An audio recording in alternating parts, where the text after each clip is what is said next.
13. Tenente e Palhaço. Se a partir de uma distância de 7.000 parsecs a queda de Calgan para os exércitos do Mulo havia produzido reverberações, que excitaram a curiosidade de um velho comerciante, a apreensão de um capitão obstinado e a irritação de um prefeito meticuloso, para aqueles que viviam em Calgan não produziu nada e não excitou ninguém. É a invariável lição para a humanidade de que a distância no tempo e também no espaço dá mais foco às coisas. Falando nisso, não há registro de que a lição já tenha sido alguma vez aprendida de modo permanente. Calgan era Calgan. Ele sozinho em todo aquele quadrante da galáxia parecia não saber que o Império havia caído, que os Stanel não governavam mais, que a grandeza havia acabado e a paz desaparecido. Calgan era o mundo do luxo. Com o edifício da humanidade ruindo, ele mantinha sua integridade como produtor de prazer, comprador de ouro e vendedor de diversão. Escapar às vicissitudes mais duras da história, pois que o conquistador destruiria, ou mesmo prejudicaria seriamente um mundo tão cheio de dinheiro vivo, pronto para comprar a imunidade? Mas mesmo Calgan havia finalmente se tornado o quartel de um senhor da guerra, e sua suavidade havia sido temperada pelas exigências da guerra. Suas selvas domadas, suas margens modeladas suavemente, e suas cidades glamorosas ecoavam com a marcha de mercenários importados e cidadãos impressionados. Os montes de sua província haviam sido armados e seu dinheiro investido em naves de batalha, em vez de propinas, pela primeira vez em sua história. Seu governante provara, além de qualquer dúvida, que estava determinado a defender o que era dele e ansioso para tomar o que era dos outros. Ele era um dos grandes da galáxia, fomentador de guerra e paz, construtor de impérios, criador de dinastias. E um desconhecido como um apelido ridículo o havia vencido, e vencido seus exércitos, e seu império em flor, e sem lutar sequer uma batalha. Então Calgan estava como antes, e seus cidadãos uniformizados correram de volta para a sua vida antiga, enquanto profissionais estrangeiros da guerra se misturaram facilmente com os novos bandos que chegavam. E novamente, como sempre havia as elaboradas caçadas luxuosas pela vida animal cultivada das selvas que jamais tomavam vidas humanas, e a caçada de pássaros com speedsters no ar, que era fatal apenas para os grandes pássaros. Nas cidades, os viajantes da galáxia podiam obter as variedades de prazer mais adequadas aos seus bolsos, desde os etéreos palácios celestiais de espetáculos e fantasias que abriam suas portas para as massas pela bagatela de meio crédito, até os lugares que não constavam em mapas que somente os de grande riqueza conheciam. Para esta vasta inundação, Toran e Baita não acrescentaram nem mesmo um fiozinho.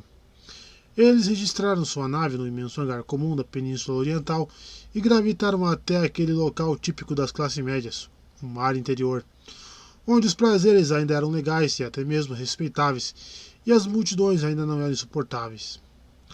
Baita usava óculos escuros contra a luz e um fino roupão branco contra o calor. Braços bronzeados, mas não muito dourados pelo sol, abraçavam os joelhos e ela olhava de forma firme e abstraída para o corpo estendido de seu marido, quase reluzente no brilho do esplendor do sol branco. Não exagere, ela havia dito no começo, mas Toran vinha de uma estrela vermelha moribunda. Apesar de 3 anos na fundação, a luz do sol era um luxo, e por 4 dias agora, a pele dele, tratada antes para a resistência aos raios, não havia sentido asperezas de tecidos, a não ser por um short ocasional. Baita se aconchegou junto a ele na areia e falaram em sussurros. A voz de Toran tinha um tom grave, pois vinha de um rosto relaxado. Não. Admito que não chegamos a parte alguma. Mas onde está ele? Quem é ele? Este mundo louco não diz nada sobre ele. Talvez nem exista. Ele existe, replicou Baita com os lábios que não se moviam. Ele é inteligente, apenas isso. E seu tio tem razão. Ele é um homem que poderíamos usar, se houver tempo. Uma pausa curta. Toran sussurrou. Sabe o que andei fazendo, Bai? Estou apenas sonhando acordado, num estupor provocado pelo sol. As coisas parecem se encaixar tão bem, tão docemente. Sua voz quase morreu, então voltou. Lembra de como o Dr. Aman falava na faculdade, Bey? A fundação jamais pode perder, mas isso não quer dizer que os governantes da fundação não possam. A verdadeira história da fundação não começou quando Salvador Hardin chutou os enciclopedistas e dominou o planeta Terminus como seu primeiro prefeito? E então, no século seguinte, Robert Mellon não ganhou poder por métodos quase tão drásticos? Foram 2 vezes em que os governantes foram derrotados, então a coisa pode ser feita. Por que não por nós? É o argumento mais antigo dos livros Story, que desperdício de um bom devaneio. É mesmo? Siga-me então. O que é refúgio? Não é parte da fundação? Se nós tornarmos os maiorais, ainda é a fundação vencendo, e somente os atuais governantes perdendo. Muitas diferenças entre podemos e faremos. Você só está falando blá blá blá. Thorin estremeceu. Droga, bem, hoje você está num dos seus humores amargos. Para que você quer estragar a minha diversão? Vou dormir se não se importa. Mas Baita estava esticando a cabeça e subitamente, o que não combinava com ela, deu uma risadinha tirando os óculos para olhar a praia com apenas a mão cobrindo os olhos. Thorin levantou a cabeça e depois se levantou girando os olhos para acompanhar o olhar dela. Aparentemente, ela estava olhando uma figura magérrima, com os pés para cima, equilibrando-se nas mãos para o divertimento de uma multidão caótica. Era um daqueles mendigos acrobatas que abundavam na praia, cujas articulações flexíveis dobravam e estalavam em troca de algumas moedas jogadas.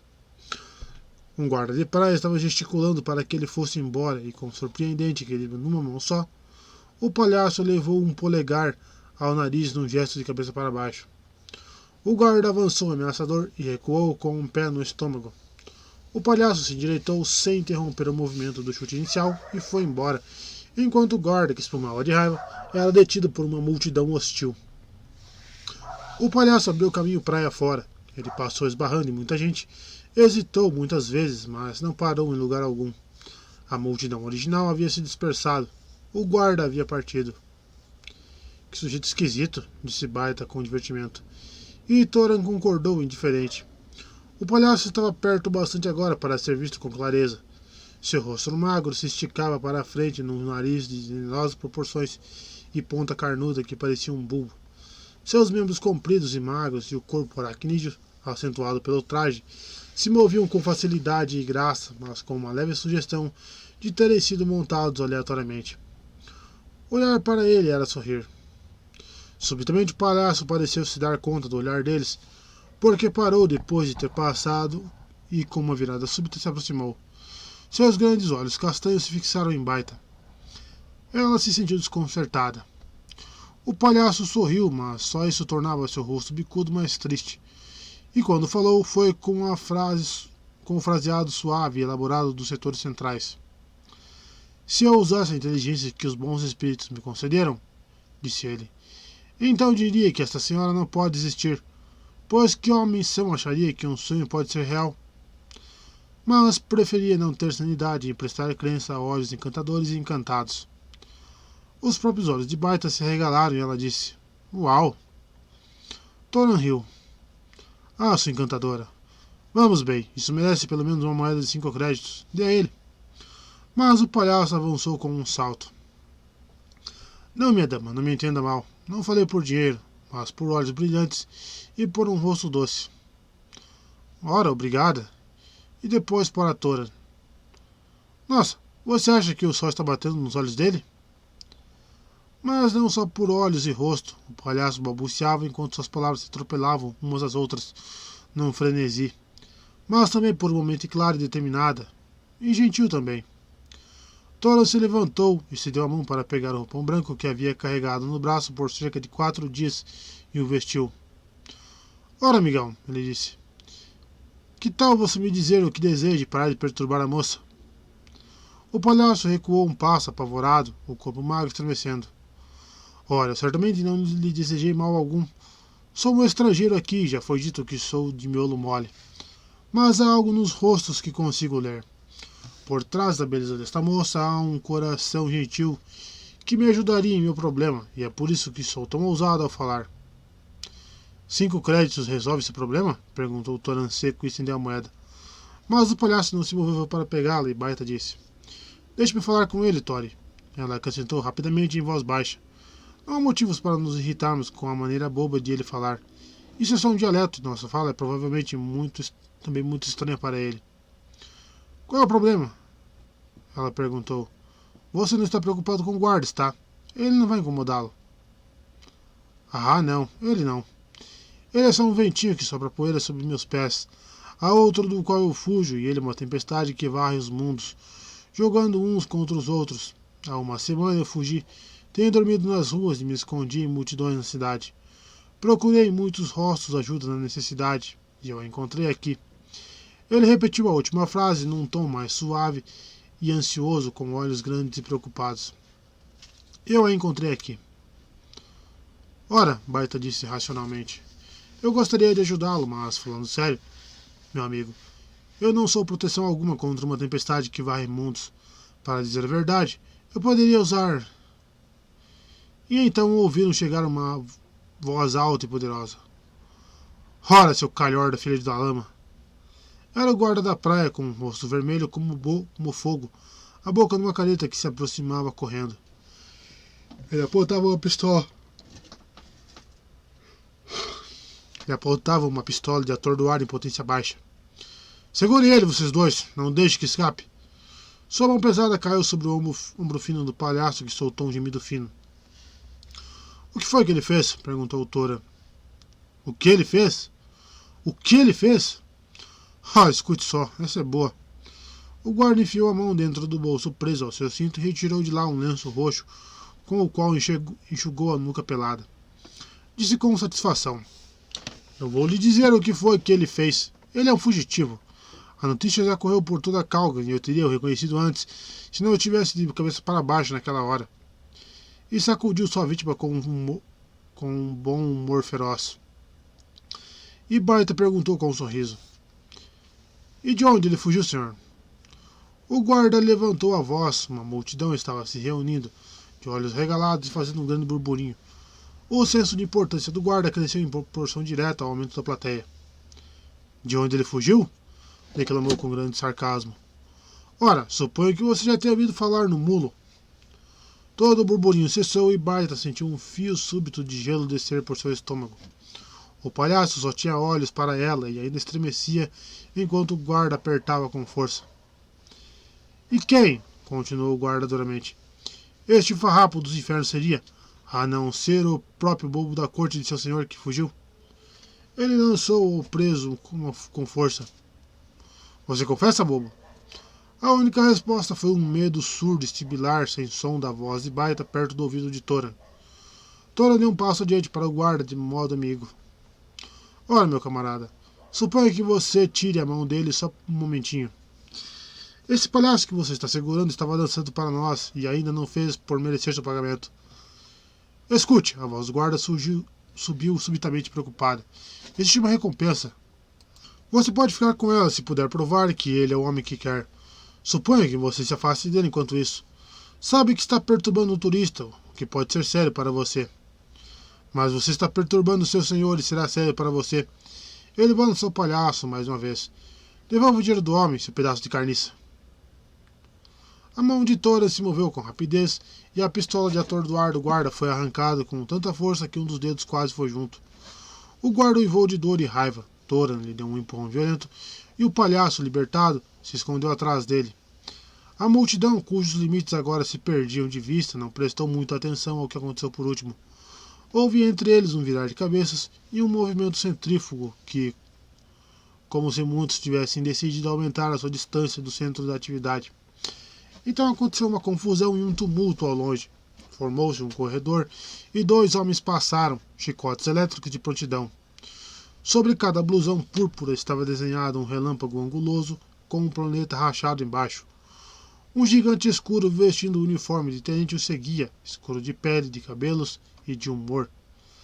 O homem escuro falou com suavidade perigosa, que significava que tinha pouca necessidade de gritar para impor seus desejos. Você é o homem que nos notificou? Ele perguntou. O guarda ainda estava segurando a mão machucada, com o rosto distorcido de dor, murmurou. Eu peço a recompensa, poderoso, e acuso aquele homem. Você terá sua recompensa, disse o tenente sem olhar para ele. fez um gesto brusco para seus homens. Leve-no. Thoran sentiu o palhaço agarrar-se ao roupão enlouquecido. Ele levantou a voz e tentou evitar que ela tremesse. Desculpe, tenente, este homem é meu. Os soldados ouviram a afirmação sem piscar.